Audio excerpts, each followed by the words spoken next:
La hacienda Marwood siempre olía a madera encerada y a un juicio frío que nunca se desvanecía. Incluso en verano el calor no lograba entrar.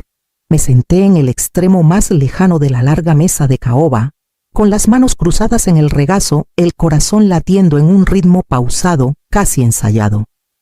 Vestía de azul marino, sobrio, discreto. El tipo de color que nadie cuestiona. Santiago estaba cerca de la cabecera con los hombros rectos, sus gemelos de plata, reflejando la luz como si quisieran demostrar algo.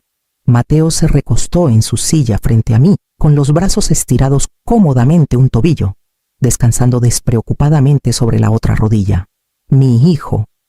Su traje le quedaba demasiado bien, como si hubiera estado esperando este día exacto, midiendo cada detalle hasta la última sonrisa sarcástica.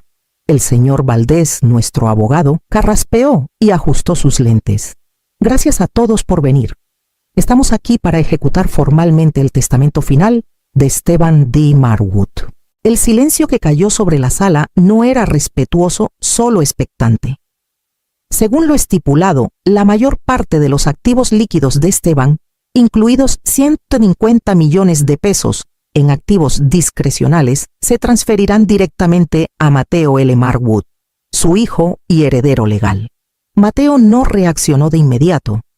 Asintió una vez cortés, como si alguien le hubiera pasado una tarjeta de presentación.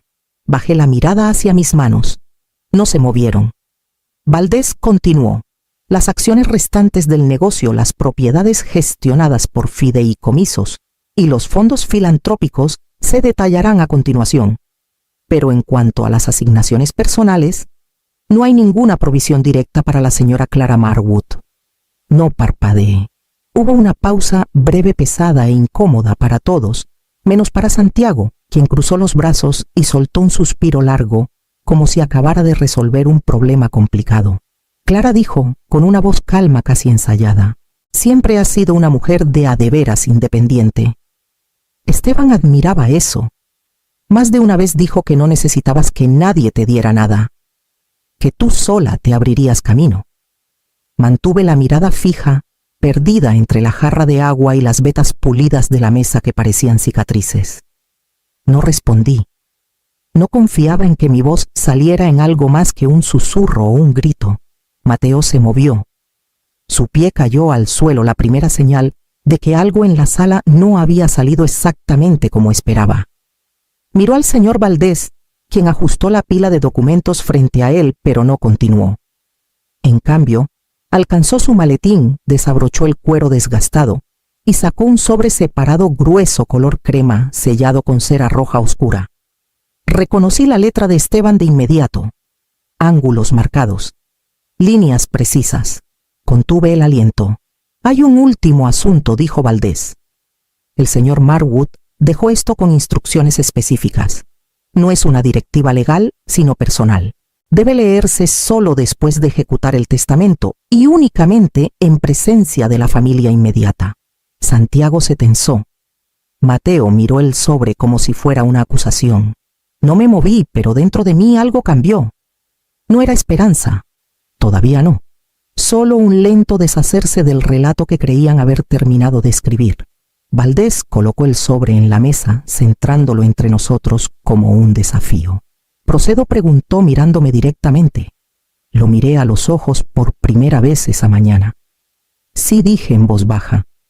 Y así algo que no había esperado en meses, tal vez años, comenzó a agitarse en mi pecho. No era enojo, no era dolor, algo más profundo, algo más cercano a la claridad. Mucho antes de los trajes, las declaraciones y los sobres sellados estaba el taller. Nunca se pensó que sería un negocio. No al principio. Solo un escritorio que construimos juntos con madera reciclada, una computadora de segunda mano, que Esteban trajo de una subasta, y una pizarra, donde yo garabateaba ideas entre las siestas de Mateo. Recuerdo cómo el sol atrapaba las motas de polvo flotando sobre el suelo de concreto, cómo la risa de Esteban resonaba cuando un prototipo fallaba y cortaba toda la caja de fusibles. Bromeábamos que no podíamos darnos por vencidos porque no teníamos ni un peso para rendirnos. En ese entonces a Mateo le encantaba vernos trabajar. Se sentaba en el suelo con un enredo de cables en el regazo, fingiendo que los arreglaba. Le preguntaba a Esteban sobre voltaje y circuitos, y a mí sobre cómo algo tan pequeño como una idea podía convertirse en un producto uno de verdad con nombre y mercado. Cuando tenía 7 años, llamó a nuestra empresa La Máquina Familiar. Dijo que construíamos cosas que ayudaban a las personas a hablar mejor entre sí. Y lo hicimos, de verdad lo hicimos. Pero en algún momento entre las ferias de ciencias de secundaria y la pasantía de Mateo en la firma de su tío, algo empezó a cambiar. Santiago tenía el tipo de confianza que Esteban nunca persiguió: pulcritud corporativa, conexiones de club de campo, palabras grandes con dinero grande. Mateo regresó de ese primer verano con ropa más elegante y ojos más callados. Ya no se sentaba conmigo en el taller. Dejó de hacer preguntas y empezó a dar respuestas. Para cuando tenía 22 años ya había aprendido a moverse en salones a los que nunca me invitaron. Ocurrió poco a poco al principio. Unas pocas reuniones donde no era necesaria. Un retiro trimestral que Santiago dijo que era mejor dejarlo en el lado operativo. Esteban me dijo que no lo tomara personal. De todos modos, odias esas cosas, dijo. Y no estaba equivocado. Las odiaba, pero más odiaba como mi nombre empezó a desvanecerse de los correos de los documentos de planeación del informe anual. En el último año de vida de Esteban, apenas reconocía mi propio papel en la empresa. No me despidieron directamente, solo me fueron suavizando hasta sacarme del cuadro, como recortar una foto para que quepa en un marco más pequeño. A veces me preguntaba si Esteban lo notaba. A veces me preguntaba si él lo había orquestado, pero cada vez que preguntaba, él besaba mi frente y decía: tú pusiste la base clara, deja que la siguiente generación se encargue de los andamios. Me dije a mí misma que eso significaba confianza. Ahora, sentada en esa sala formal bajo el peso del silencio, no estaba tan segura. Porque si Esteban realmente hubiera confiado en mí, ¿por qué había escrito una carta aparte? ¿Por qué no me lo había dicho cuando aún podía?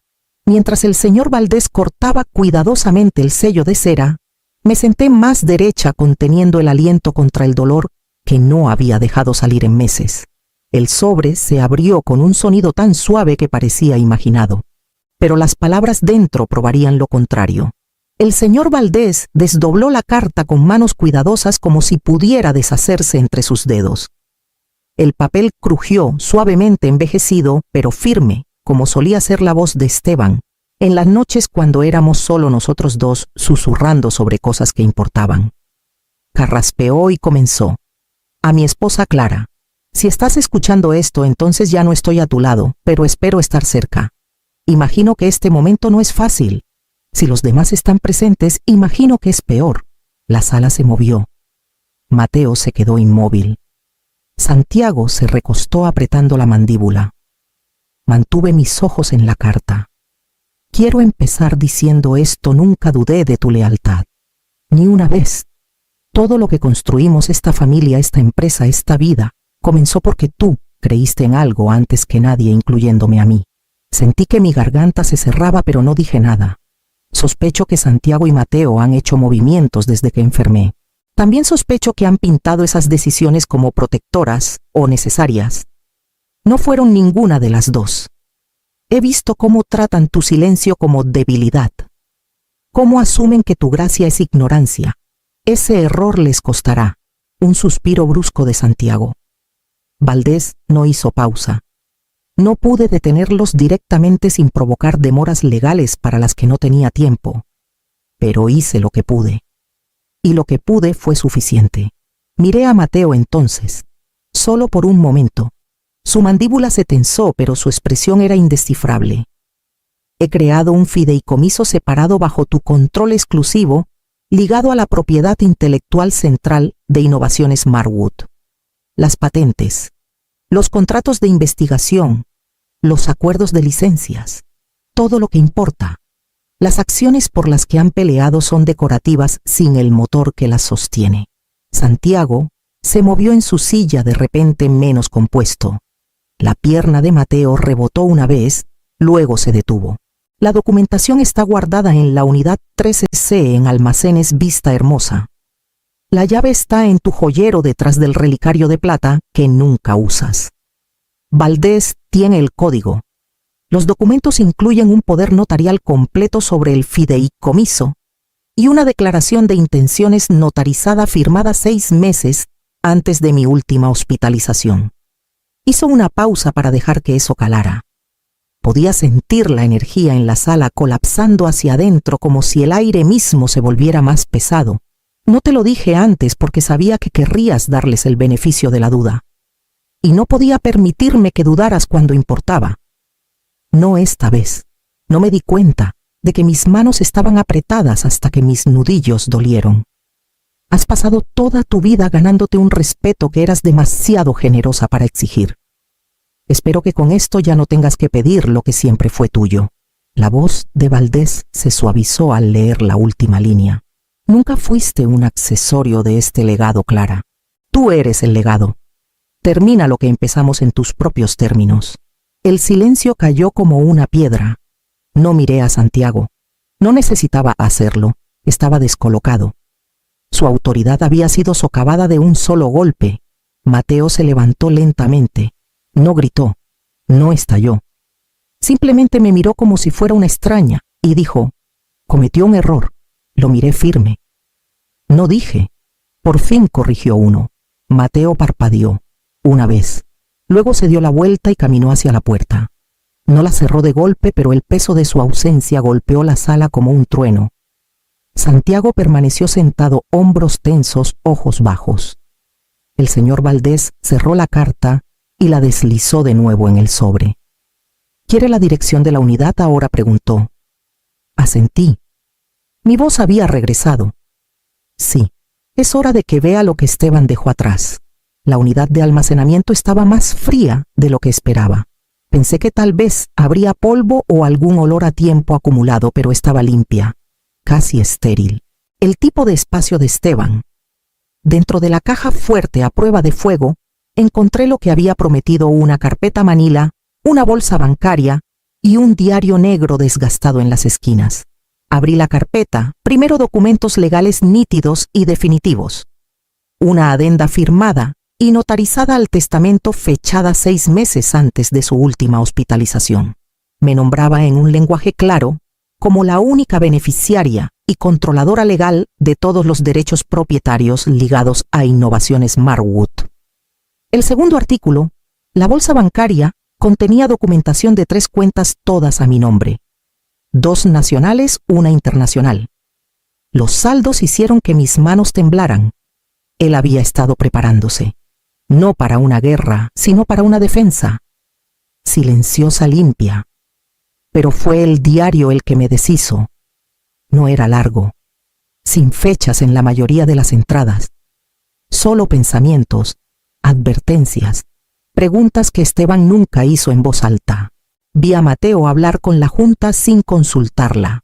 Ni siquiera la miró. Y ella solo lo aceptó. Santiago me dijo que no cargara a Clara con el lado operativo. Le pregunté qué quería decir. Sonrió con demasiada facilidad.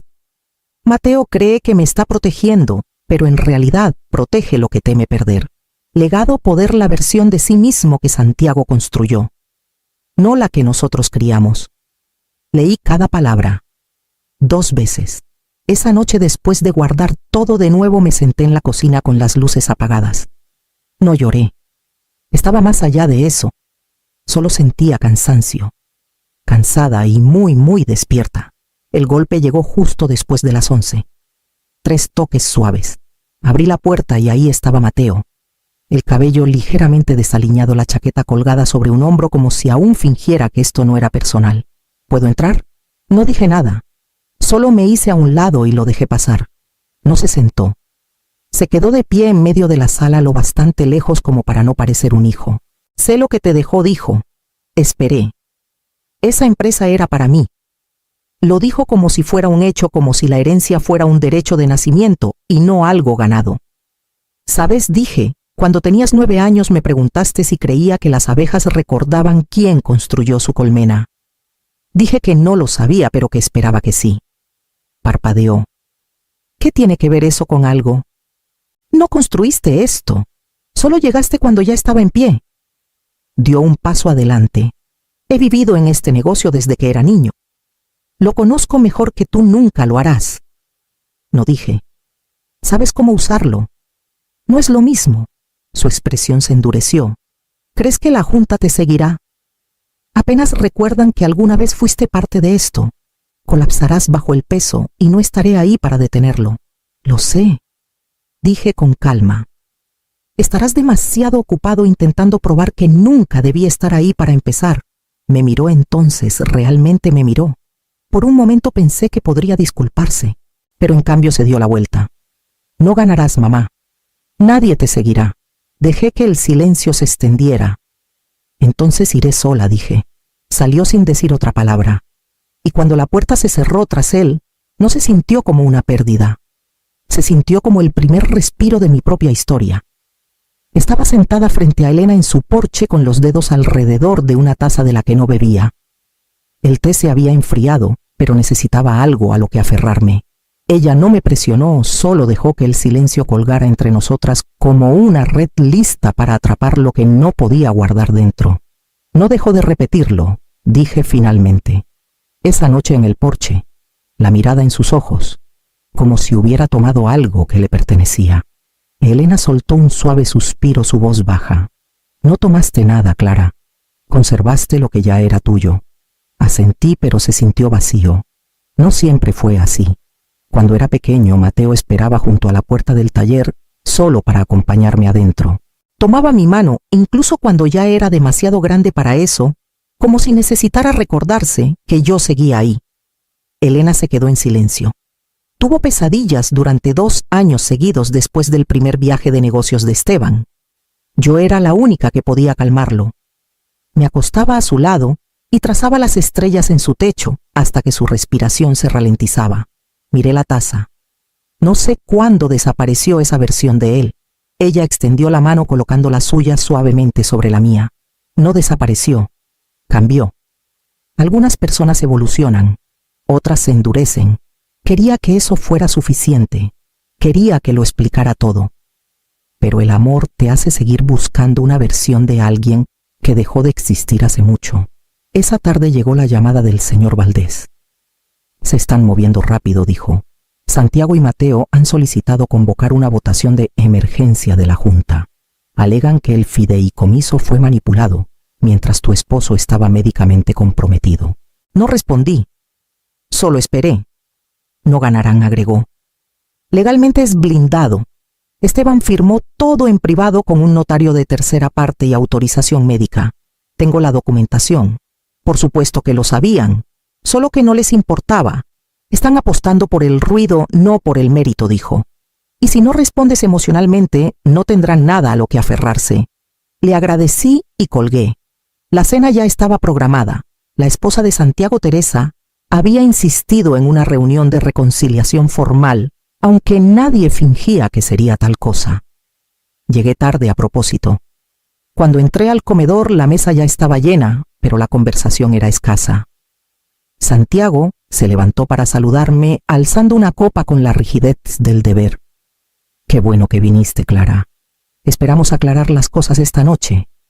Mateo ya estaba sentado con los codos en la mesa, la corbata aflojada, los ojos entrecerrados.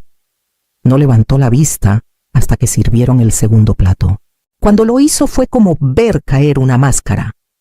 Ella lo manipuló, dijo lo bastante alto como para cortar el murmullo bajo. Todos lo saben. La mesa se quedó en silencio. Esperó hasta que él estaba vulnerable y plantó la idea de que ella era la única que entendía la empresa. Ese laboratorio debería ser mío. Siempre lo fue.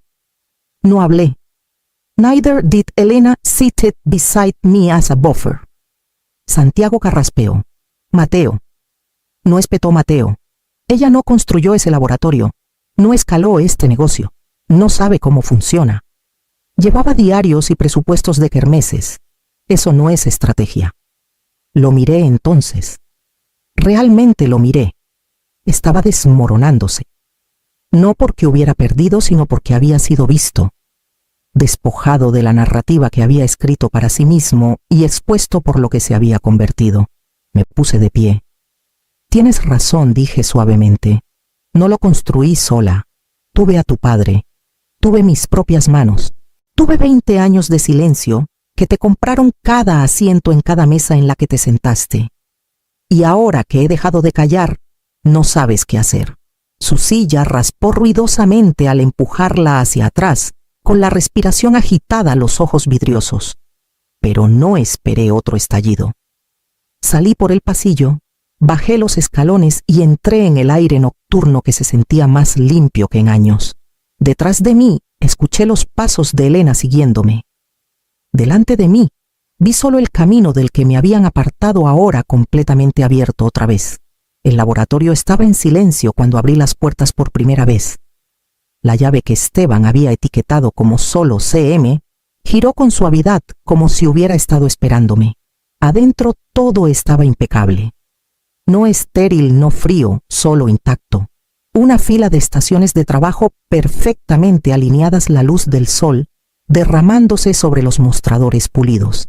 En la mesa principal una carpeta descansaba bajo un pisapapeles de vidrio con forma de panal. Contuve el aliento al levantarlo. Dentro estaban los borradores de propuestas que escribí hace años y nunca presenté. Notas que pensé que había perdido. Cartas de subvenciones, bocetos, modelos. Esteban lo había guardado todo. Entre las páginas había una hoja con mi nombre escrito en su letra. En la parte superior, personas que creyeron en Clara antes de que ella misma lo hiciera. Debajo, solo 5 nombres. El suyo era el primero. El de Elena, el segundo. Me senté. Por primera vez en años me permití inhalar completamente, sin audiencia, sin defensa. Solo respiro aire y espacio que no le pertenecían a nadie más. Había un sobre final pequeño y doblado a mano, etiquetado en la letra cuadrada de Esteban para cuando te sientas sola. Lo abrí lentamente. El amor no muere, había escrito. Pero a veces tenemos que sobrevivir a las personas que olvidan cómo darlo. No dejes que su silencio ahogue tu voz. Nunca estuviste detrás de ellos. Solo estabas construyendo tu propio camino. Lo leí 2 veces. Luego una más, solo por el peso de las palabras. Me puse de pie y caminé hacia la pared de vidrio que daba al pequeño jardín afuera. Esteban había plantado flores silvestres allí, mis favoritas. No se lo había pedido. Él solo lo recordaba. El viento agitó los pétalos suavemente. Los observé bailar y me volví hacia la mesa. Era hora de empezar. El primer cheque de subvención que firmé fue para una iniciativa de mentoría para mujeres en ciencias aplicadas, algo que alguna vez soñé, pero nunca tuve la autoridad para crear. Ahora sí la tenía. Lo llamé la beca del campo Marwood, pero sabía que en realidad era el regalo de despedida de Esteban reimaginado en movimiento. Una tarde, durante un taller sobre diseño sustentable, vi a un nuevo interno presentar su prototipo para un arreglo de sensores de bajo costo. Su nombre era Félix, inteligente, torpe, sincero. Me recordaba a Mateo a los 14, antes de que el mundo le enseñara que la vulnerabilidad era debilidad. Félix se quedó después de la sesión demasiado nervioso para hacer una pregunta, directamente, así que rondó por la estación de café hasta que me acerqué. Me gustó la parte sobre la resiliencia, dijo con los ojos en el suelo. La construiste en tu modelo, respondí, solo que aún no le pusiste nombre. Su rostro se iluminó de una manera que hizo que algo en mí doliera. Esa noche encontré un sobre sencillo en el correo sin dirección de remitente. Dentro había una sola frase escrita en una letra familiar. ¿Alguna vez me quisiste por quien era o solo por quien necesitabas que fuera? No había firma, pero no la necesitaba. Lo leí una vez, luego otra. Luego lo deslicé entre las páginas del diario de Esteban, entre 2 entradas sobre pérdida y legado, y lo dejé descansar allí. A la mañana siguiente, abrí las puertas dobles de la oficina ejecutiva. La placa con el nombre de Esteban aún estaba en el vidrio, desvaída en los bordes. La despegué con cuidado y coloqué la nueva donde pertenecía. Doctora Clara Marwood, fundadora y directora. El sol atrapó las letras doradas justo cuando los primeros estudiantes comenzaban a llegar.